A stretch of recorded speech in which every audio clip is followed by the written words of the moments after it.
I'm posting this tonight in the hopes that it will clear up the misunderstandings surrounding the disappearance of Deborah Lindsay Kane, at the risk of my personal ridicule. Sticks and stones and all that. None of it will matter after tonight. Consider this my one pathetic attempt at an apology, if nothing else. It's sort of my fault what happened. Even in her heyday, internet blogger Sugarcane was just another web comedian. She was funnier than average and certainly skilled with a pen, but otherwise no more remarkable than the rest. For years, the circumstances surrounding her disappearance were only occasionally mentioned, and only in the most obscure threads on a couple of forums.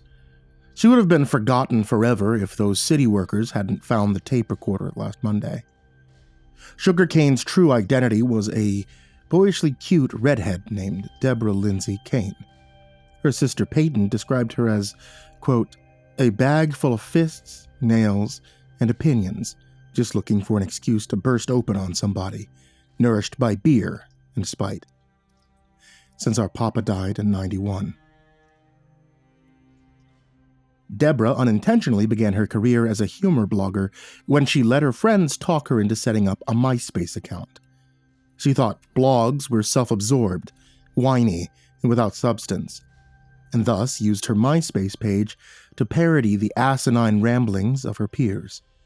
After a while, she graduated to belittling popular culture and occasionally reviewing books, comics, movies, and whatever hate mail she received from her growing reader base. She quickly realized people enjoyed her writing, and by mid-2005, she ditched her MySpace account and set up her own humor site, Sugarcane Junction. Despite Deborah's more than decent writing, the site was mediocre at best. Most net junkies likely never knew she existed, much less that she'd vanished and possibly been murdered. Until the city workers found the tape. Sugarcane Junction never failed to celebrate whatever holiday and festivals came its way, and its seasonal articles were usually the most eagerly anticipated.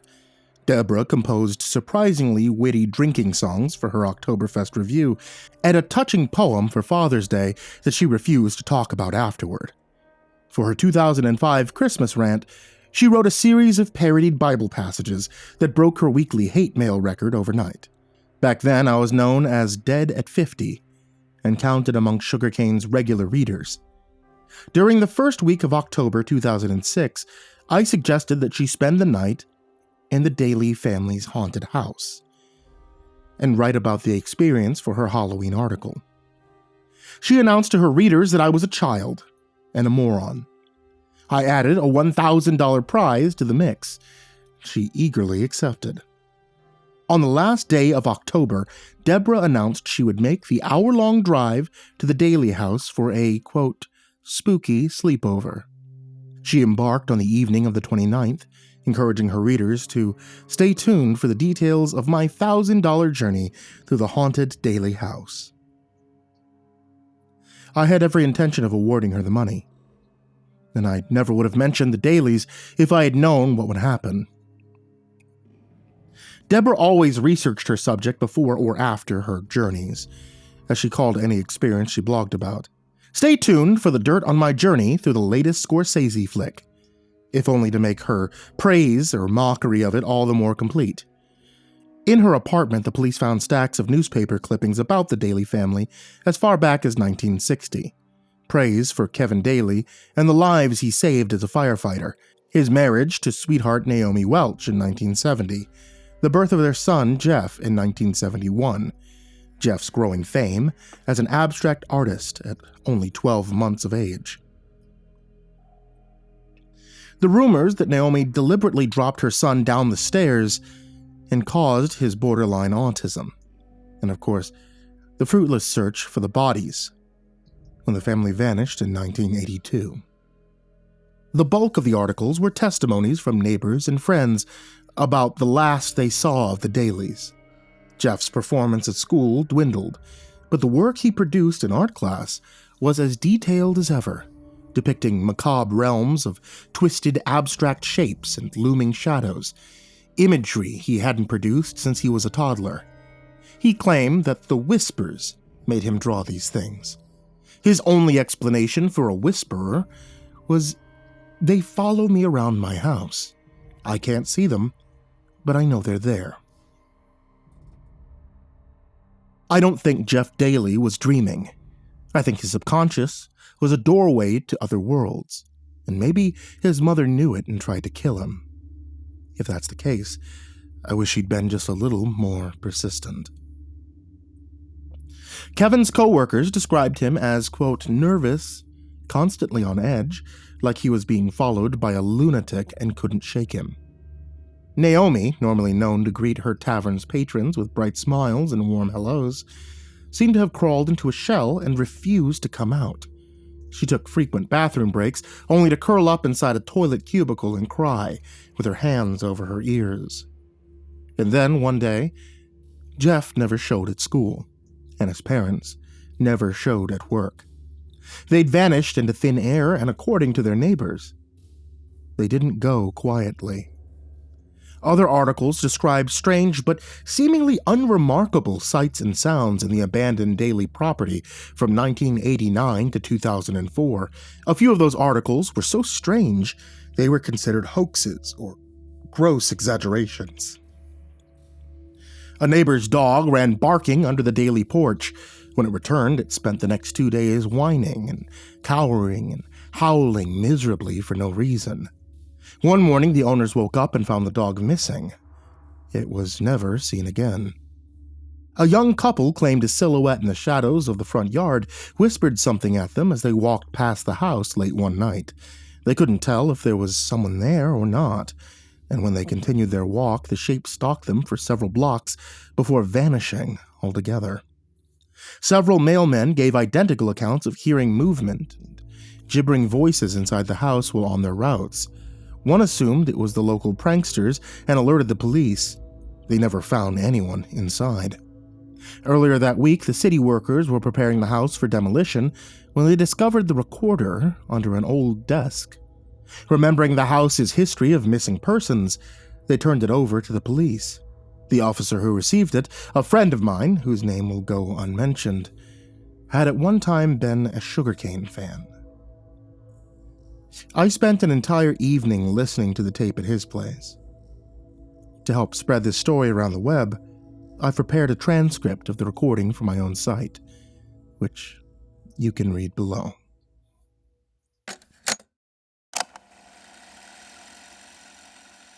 Don't think I've ever been to this side of town before. Had to stop at a diner and get directions because I managed to get my stupid ass lost. It's supposed to be an hour-long drive, but it will be close to midnight by the time I find this dump. Oh, I told the lady I was coming to visit an old friend who lived in the Daly's neighborhood, and she was happy to help me find my way. Imagine I won't be well received if I go around telling everybody I'm spending my weekend breaking into other people's houses, even if the Dalys are too dead to give a shit. I feel silly going through with this. On the plus side, I'll get to pay my rent for the next month.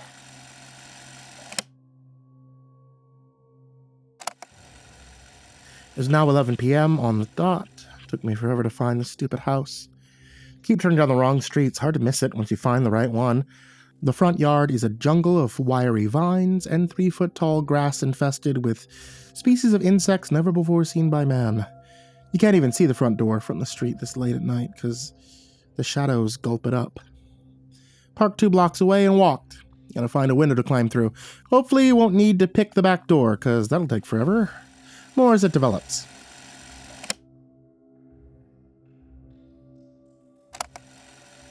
Tripped. God, it's pitch black in here. Where's my damn... Okay, I'm in. My camp is set up in the... I guess this was the office? There's a dusty old desk next to the window I just climbed through and a bookcase to the right of the door. Both are bare. I'm about to take my tour of the house, camera ready, although this place isn't much to look at. Keeping the flash off so the pics might need to be tweaked when I get back. I ought to keep the flashlight off and just let my eyes adjust, but yeah.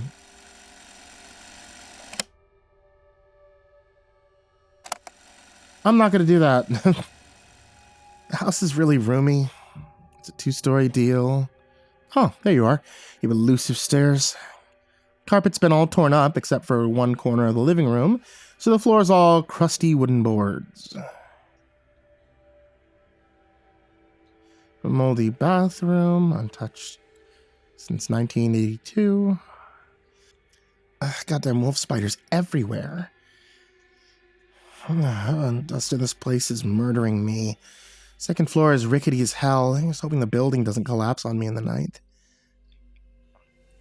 I think that's it for the tour. I'm off to sleep with the spiders.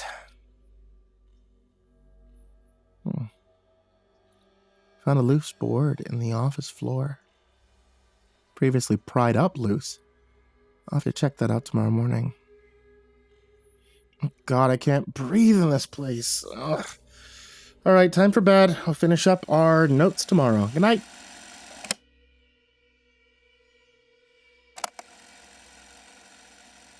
There's something in here.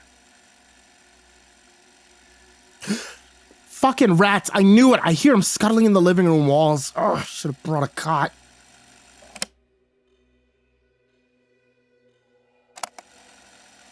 Okay, well, I won't be sleeping tonight after all, so I'm prying that board up to pass the time. More as it develops. Who's there? Losing my mind. I could swear that I heard... Gotcha!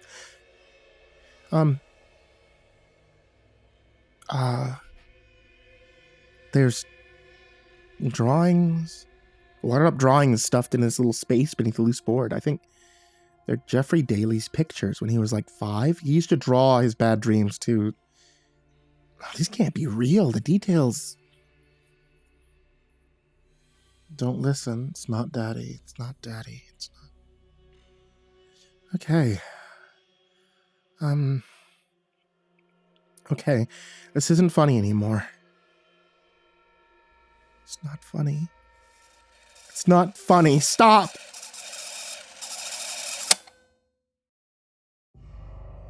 Deborah posted an update the same night. There was no trace of her usual snide narrative, and she exchanged punchy one-liners for razor-edged curses. She wanted someone, me, to apologize to her for what she believed to be a perverse Halloween prank. She'd managed to keep one of the drawings she found under the loose floorboards and included a high-res scan in her rant, condemning it as an obvious attempt by a barely capable adult artist to reproduce the work of an 8-year-old. Drawn entirely in black crayon, it resembled a caricature of someone's living room, as done by Salvador Dali. At the center stood a dark shape with a grayish head misshapen, like in a funhouse mirror, making it impossible to tell if it was supposed to be human or not. The thing staring right at the viewer over its shoulder with 2 empty black holes for eyes. 3 more of the things stood behind it, also staring at the viewer. It was as if the act of drawing the scene had grabbed their attention, although their faces were amorphous mushes of white and gray. The 3 in the background seemed to be smiling, and it really did suggest a level of artistic finesse beyond that of an 8-year-old boy.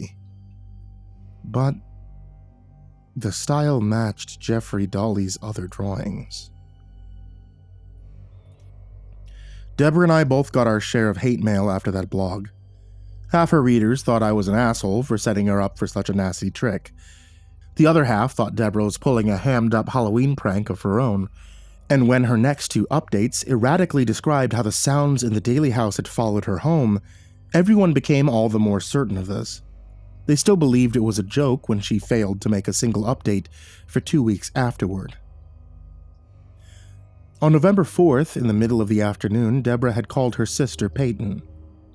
She was blubbering so much Peyton couldn't understand a word she said at first. Quote, "She let loose with a heart-broke drunk routine.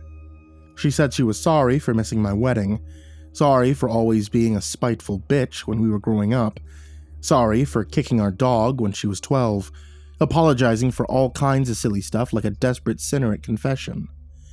She stopped to catch her breath, and I heard somebody else in the room with her talking quiet like they didn't want me to hear. I asked if she wanted me to come over, and she started sobbing again and said, "I hear Daddy, but it isn't Daddy." Then she hung up, and I called the police. They didn't find anybody when they got there.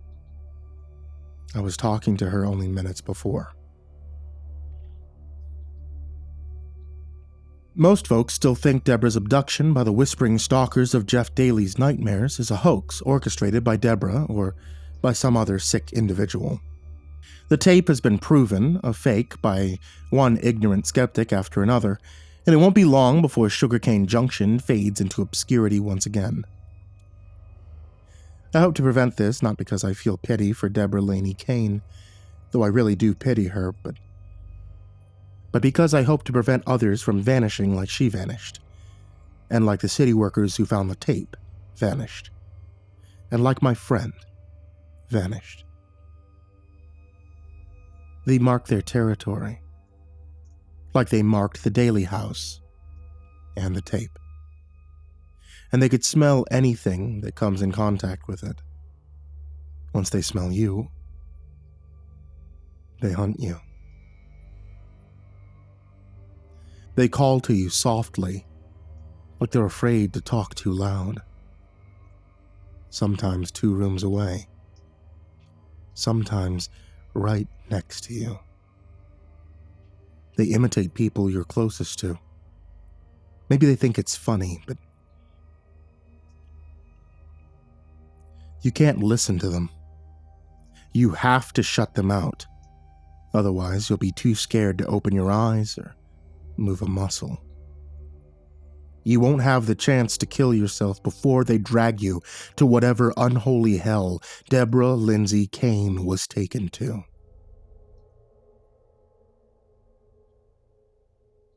Mother's been calling me for the last hour. Even though she's been dead for 5 years.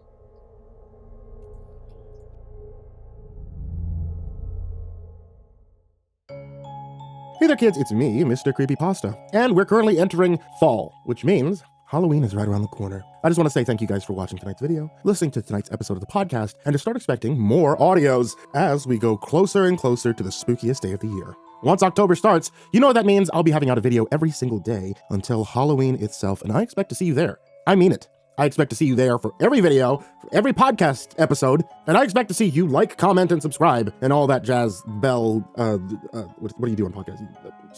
Follow on Spotify? Yeah, that, for the month of October, and especially so you don't miss the 13-day countdown. Also, I want to give a huge thank you to everybody on this list of Patreons. Some of these amazing folks are Diana Kraus, AcidSystem, Blake Rattler, Brandon Mendoza, Brenna Caltuna, ChicagoHitman, CoryxKenshin, CrusaderChocobo, Dakota Best, Daniel Poulsen, Dante Kinkade, Enchanted Buns, Estebean, Hades' Nephew, himbojerry, Our Minute Seconds Time, Ingegerd Solstrom, Jay Kearns, Jadis Pet, McMog, Mr. Marcus Blitz, Psychomel, Plant Piz, Red Shadow Cat, Remember the Sun, Salty Surprise, Samara Lynn, Seclude, Simba's Bloody Mojo, Sky Harbor, Smiley the Psychotic, Sully Man, Tully Sue, Team Leo 76, The Demented Voice in Your Head, The Chavez Brothers, The Ginger Bros, Tommy Walters, Viceroy Scorn, William Wellington, Your Bro Keegan, Zabub, and Shadow Gardens. A huge thank you to you guys, everybody who shows up in the description down below, and as always folks, sweet dreams.